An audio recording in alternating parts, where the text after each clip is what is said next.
Welcome in, everybody, to another edition of Real Recognizes Real, where I am your host, College Cottrell. This week, we got our first quarterback of the series. We're going to go over Mr. Quinn Ewers, former Buckeye, but quarterback of the Texas Longhorns.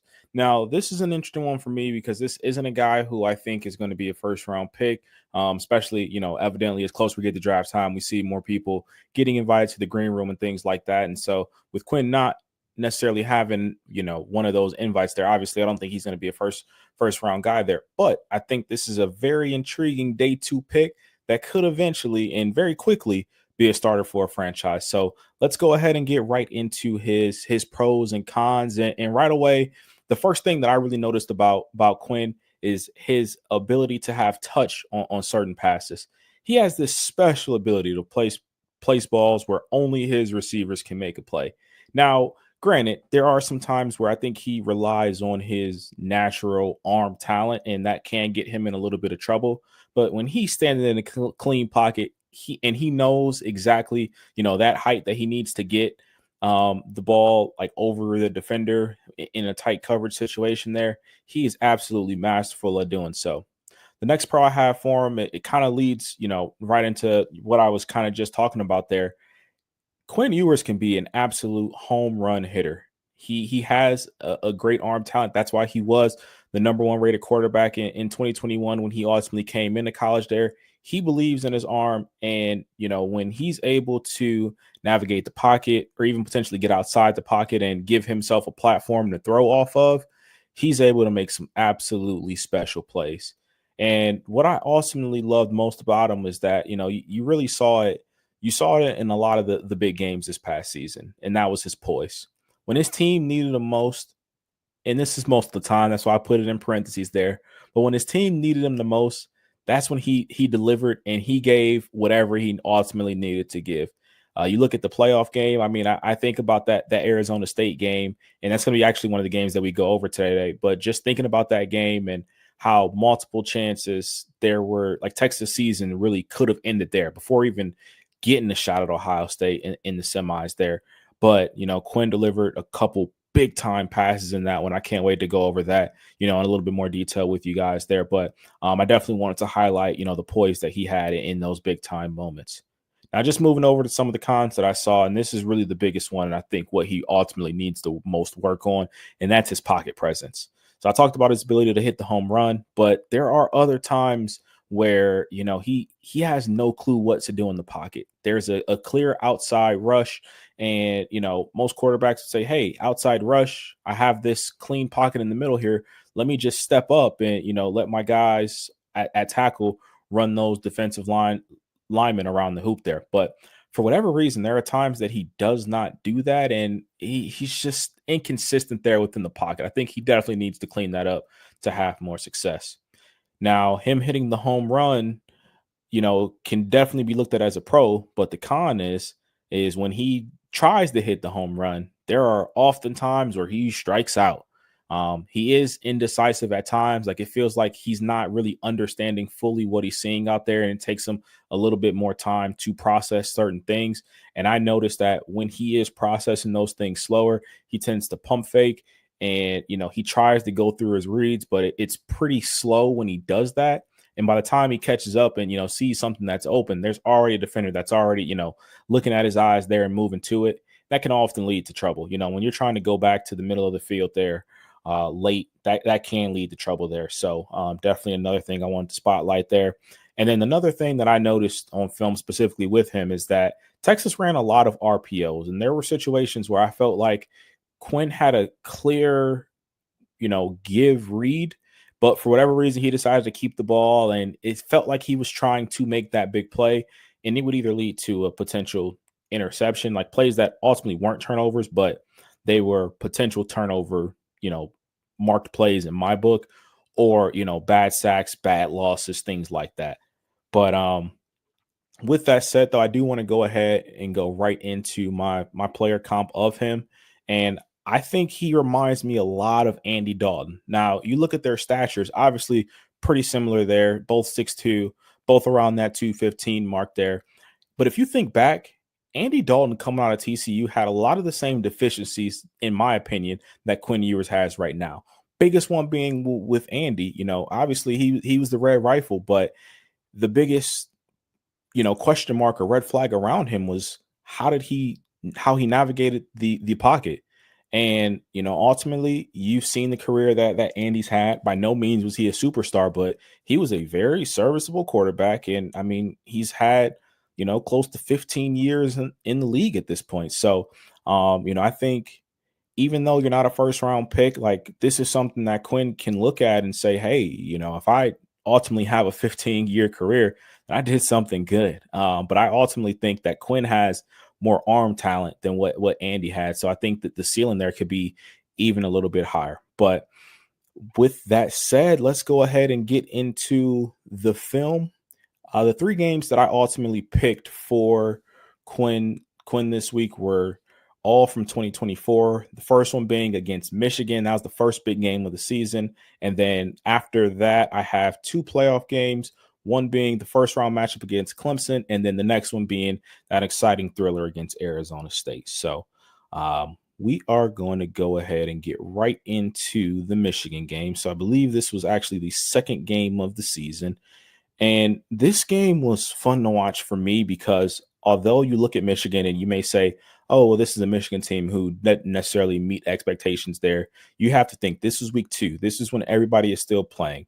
This Michigan team had Will Johnson on the field. They had Mason Graham on the field. They had Kenneth Grant on the field.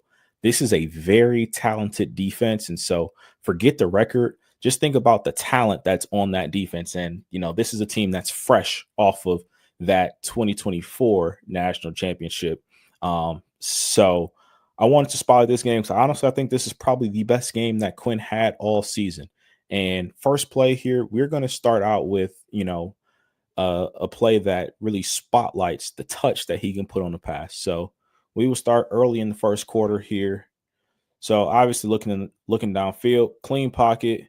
You got a safety over top. Looks like maybe a, cover 2 or cover 2 man. Didn't really read the entire play there, but just look at the touch that Quinn throws on this ball. So you look at it here, this safety is closing in fast.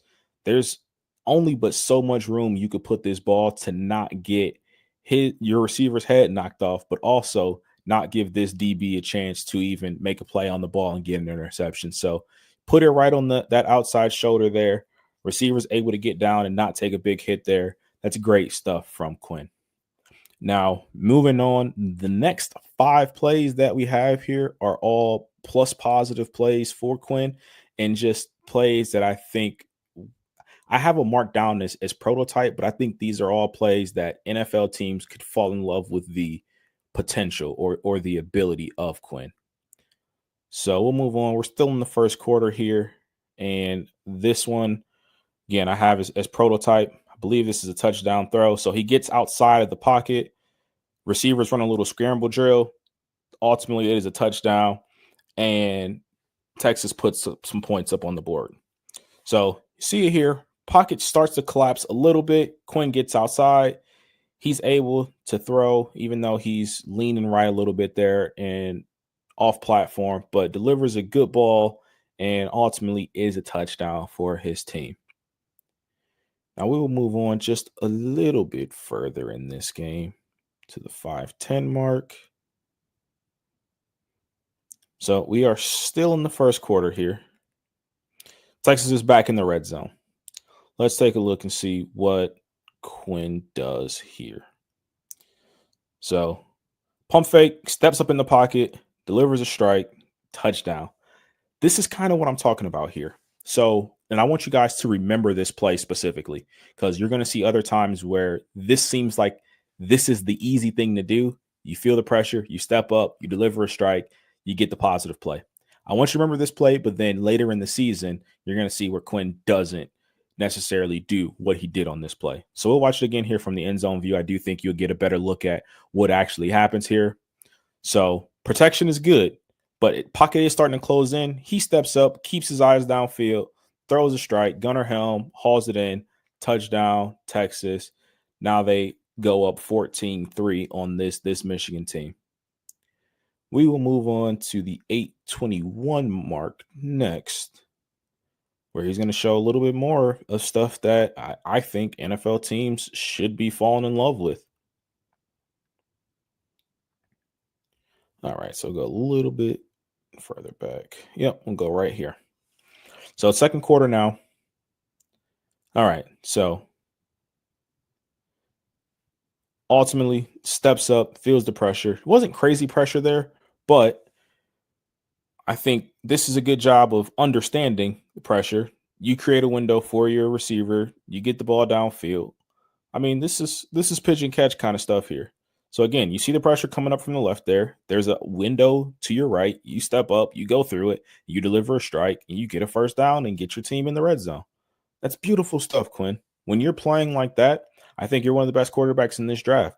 Ultimately, I have you sitting as my QB5, but I mean, that's no slight. And, I think you're going to be a really good day 2 pick. So we just got a couple more plays in this one here before we go ahead and go on to the 2 playoff games that I was kind of mentioning before there. All right, so we'll go here. 11:01. All right, so this is just a pure rollout play off platform.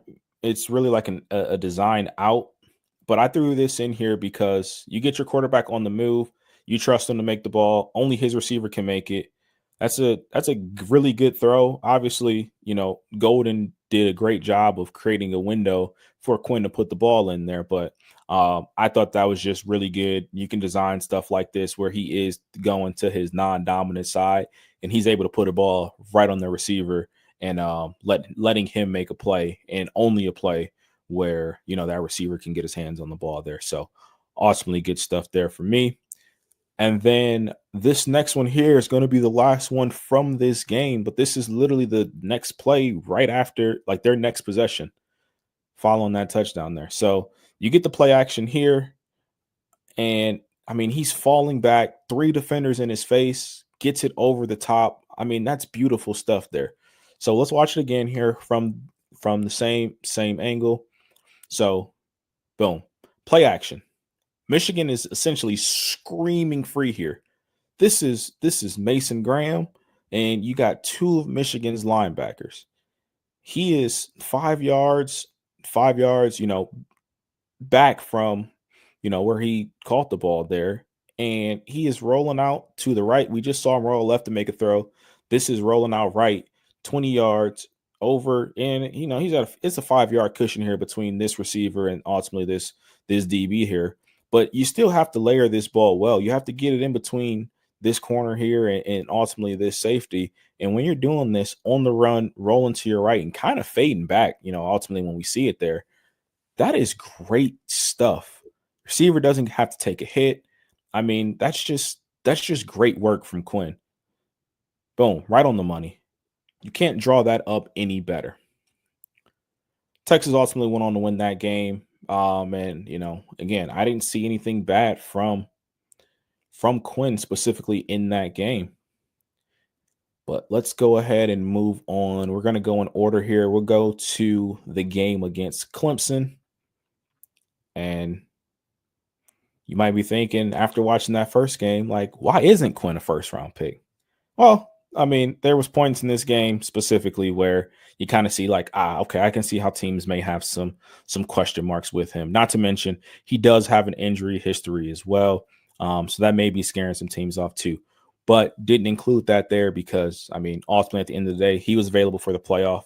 He played through, and I mean, he's back. He seems healthy, so not even gonna put that on him. But we'll start here where I feel like his pocket presence was lacking. So you saw how great he was against Michigan. Let's see how he looks here against Clemson early on in the game. So clear drop back. I do want to freeze it here. And in the NFL world, this is a clean pocket. This right here is a clean pocket. Now, I understand nobody's really open. I mean, you can make an argument for 81 down here at the bottom of the screen, but nobody is really open at this point. But in the NFL, you feel this, left tackle is starting to get beat there. That's Kelvin Banks. He's starting to get beat. You feel like quarterback steps up here and sees what happens. But take a look and see what Quinn does instead. Drops back, never even thought about stepping up in the pocket, takes a sack. I feel like that's a bad sack, especially when you watch it again from the end zone view. So again, puts the receiver in motion. That's the play call. Ultimately, gets the snap here. And let's freeze it. Boom. Actually, let's go back just slightly. Boom. Right now, you have to realize that, hey, I have two options here. I can either step up. I can either step up this way, or you also have another option here. I know that he's about to get beat here. My running back is going out for a dump off. Maybe I can sneak the ball off to him if I feel like this guy is getting too much pressure too quickly. Quinn does neither one of those. So again, running back is right here. Quinn is worried about what he's seeing there. This is a gap. You step up in the pocket here. You have to. At the next level, it is mandatory for you to hit this seam and keep your eyes downfield, even if it's just a dump off to this running back right here. That is a plus positive play and not putting your team behind the sticks. But you see it there. He just panics, rolls out to the right there, and it ultimately leads to a sack. We will move on to second play where I think Quinn shows off a little bit of that arm talent that he has. We'll play 323. All right, so we'll start it here. Texas runs a lot of motion, play action pass, beautiful time in the pocket, double clutches there, right on the money. Now, could he have led his receiver a little bit more there? Absolutely. But you don't want to overthrow him in the situation. And I think this on the bird's eye there, I think it doesn't really do this throw justice, because when you see it from the end zone view, I think this is a beautiful throw. So again, you see him go in motion there, but this is a deep ball. Pocket is clean. He has no worries right now. Looks like for whatever reason, Clemson was spying him. I didn't think Quinn was going to go anywhere, but you'll see this safety or corner is hauling to get back there. Could this throw have been a little bit more up the field? Yeah, it could have, but ultimately, this guy had the deep third over here. They were in a cover 3 coverage. He ultimately went off of his man. This is great play rec by him. This really should have been a touchdown, but great play rec by Clemson. I will give him credit for that. But this is still a beautiful ball. Look at how the ball gets in there. I mean, literally right over this defender's outstretched hand. Golden doesn't have to make a crazy play. This ball is on the money. Ultimately is a first down there, and Texas is on the move. We will be moving on to a little bit more indecisiveness from Quinn. Let's see here. We'll go to the 627 mark. All right, let's take a look here. I'm guessing he gives us a pump fake. Yep, pump fake across the middle. Very dangerous throw by doing that. Now, ultimately, it was an incompletion here, but let's take a look again what we see here. Pre-snap. At the NFL level, I get it. People are going to disguise coverage and things like that. But pre-snap, you kind of have to have an idea of what they're in.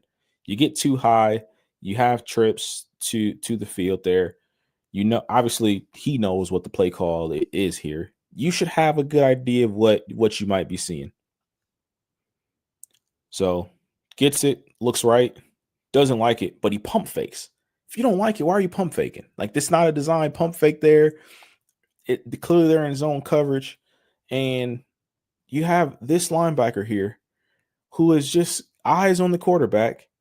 He gets to this guy late, tries to fit that in there, and this is almost interception, because even the other linebacker that's behind number 0 here was able to make a play on the football. That's a dangerous throw, and at the next level, that can get you in a lot of trouble if you're going back to your second read late across the middle, especially if it's one of those kind of dump off passes when the defense is playing zone.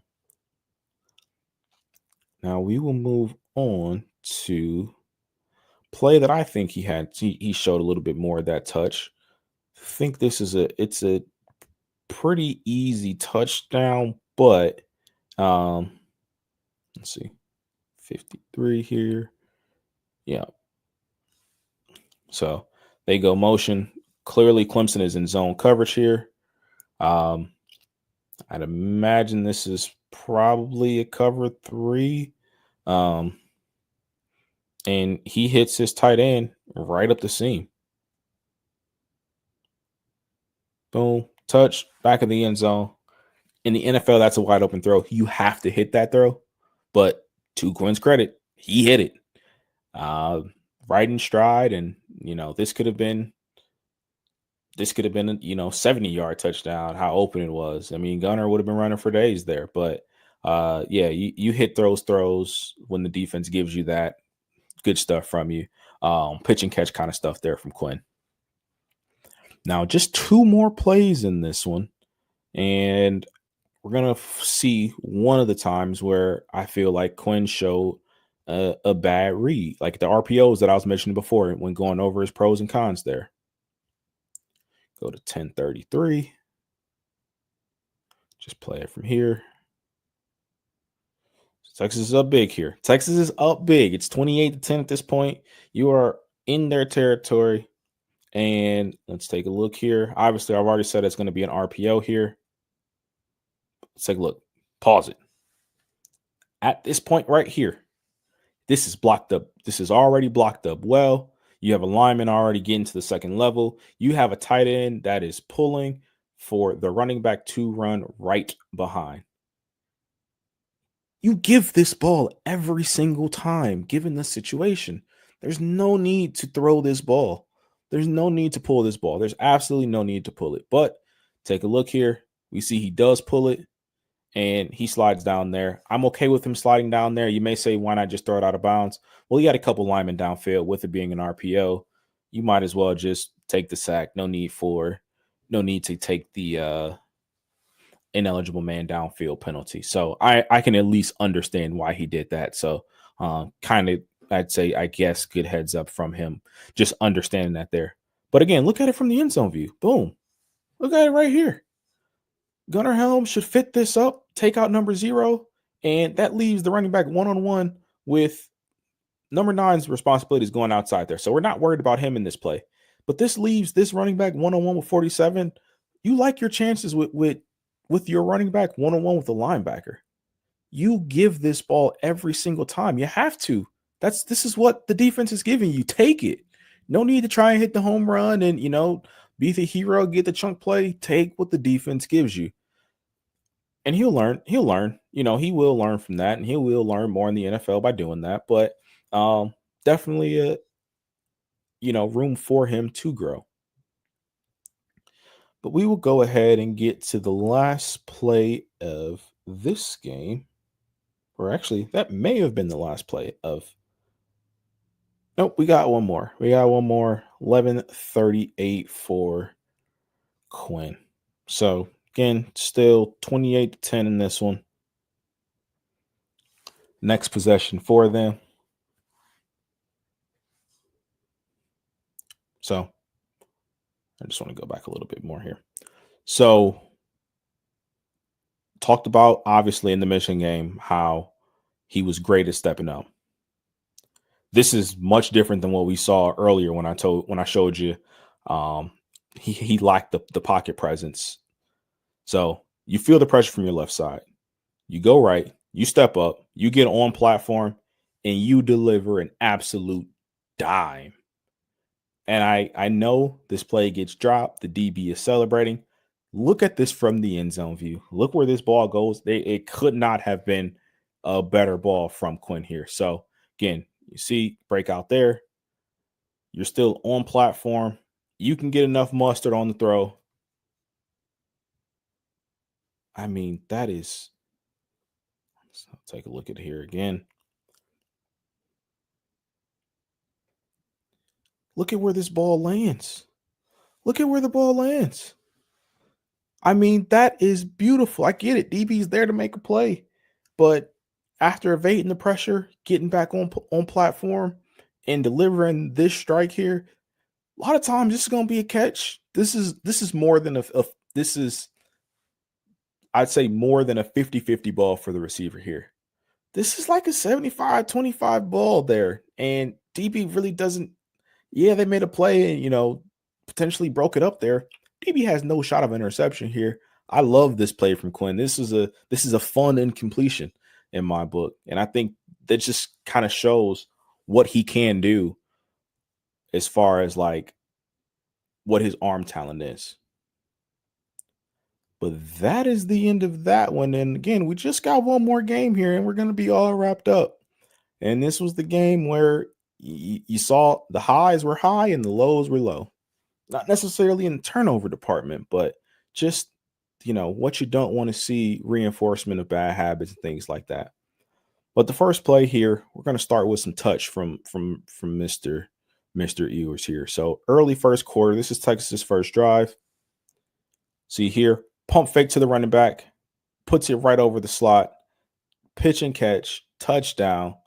I mean, when Quinn is playing in rhythm, he's one of the guys I feel like that has the best arm talent in this class. So give him a little pump fake right over top of the defender there.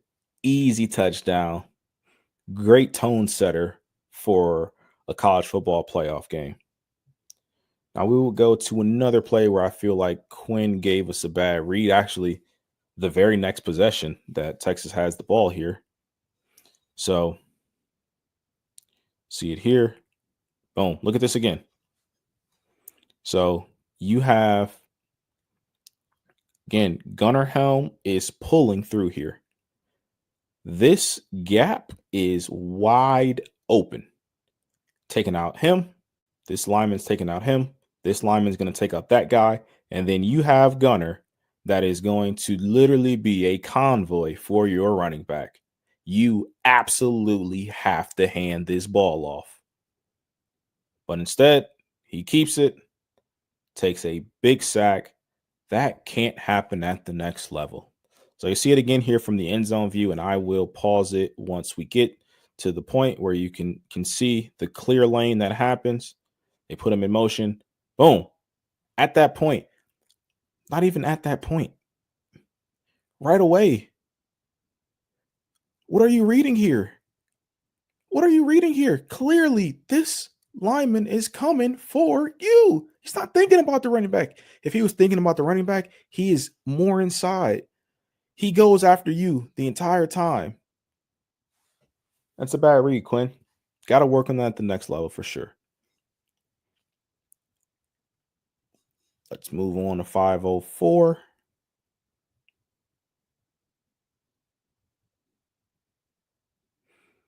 All right, so 4th and 2, Texas ball. They are up 14-3 here in the red zone. Sark's going for it. Play action. Right over top of the corner. This is a ballsy throw. There are not many quarterbacks at the college level that can make this kind of throw, but this is ballsy as hell. It is I'd imagine this is an RPO with how it looks. Actually probably just a play action. He doesn't really sell the run there, but play action right over to the receiver. I mean, this is no space at all. Right on top, you let your receiver make a play on it. The corner had no opportunity to make a play. Great stuff. Move the chains and leads to more points on the board for Texas. Now we're going to go later in this game where I feel like Quinn is, getting back into those bad habits of not navigating the pocket how he should. Go to 745. All right. Right now, you're looking at this pocket, and I know the play just started, but this is a clean pocket. Let's move a second further. This is still a clean pocket. No need to go anywhere. Right now, there's no need to go anywhere. You stand tall, you stand firm, and you keep looking down the field. We are 2 seconds in right now. I literally went 1 second, and then I moved another second, frame by frame. We're 2 seconds into this play here. Why in the world are you taking off right now? There's no reason to step up. There's no imminent pressure. You're creating the pressure. your tackle was in great shape. Now you gave this defensive end a window to come make a play and get a tackle on you. If you stay in the pocket clean here, this dig might be wide open, and this could be a big time chunk play, 15-yard, 20-yard. Hell, I don't know what receiver this is, but Texas has plenty of receivers that can make one guy miss and take it to the house. Stand tall in the pocket. Don't run and step up for no reason. There's no reason to do that, and that's ultimately what led to a sack here. So you'll see it again from the end zone view right after, as we always do. So brings the guy in motion there.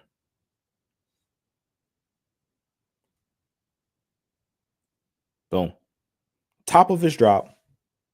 This it picture perfect. You ask any NFL room, any QB coach, O-line coach, receivers coach, whatever coach you want to think of at the NFL level, this is a clean pocket. And they are proud of their offensive linemen for having a pocket this clean. But Quinn, for whatever reason, feels like he needs to not just step up in the pocket, but sprints up in the pocket.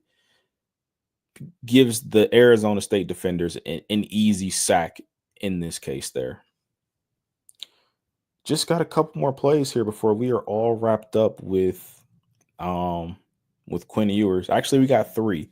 So we're going to end with 3 plays from Quinn, and these were the special moments of the game. This is when it matters most. This is when Texas was on the brink of being eliminated from the college football playoff. Quinn Ewers said, "Don't worry, I'll make sure I do what I need to do to make sure we're playing again next week." So we will go. This is the first overtime.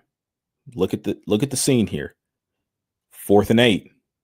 They are down 31-24. If this is an incompletion or this is short of the sticks, Texas's season is over. Quinn Ewers' college career is over. What happens? 4th and 8. Look at it. Stay in the pocket.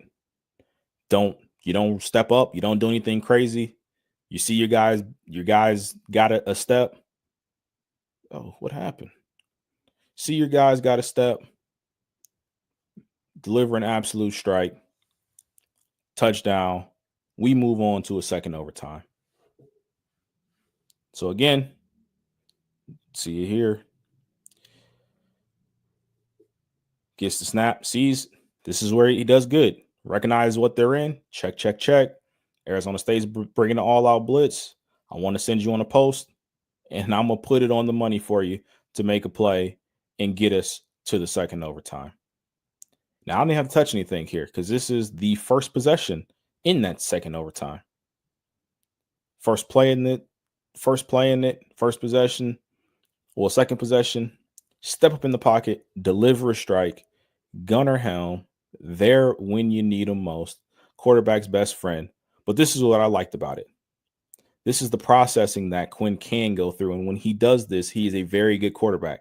Play action play here. There's no imminent danger there, but this is a pocket to step up in. Like, I have no issues with him stepping up in the pocket because there's no imminent danger anywhere. So you step up, you get the ball out, deliver a strike, gunner helm, touchdown. Now you're up 6. 2-point conversion now. Get the ball, little roll to the right, throw it up high. Only your receiver can make a play on that ball. That is great stuff.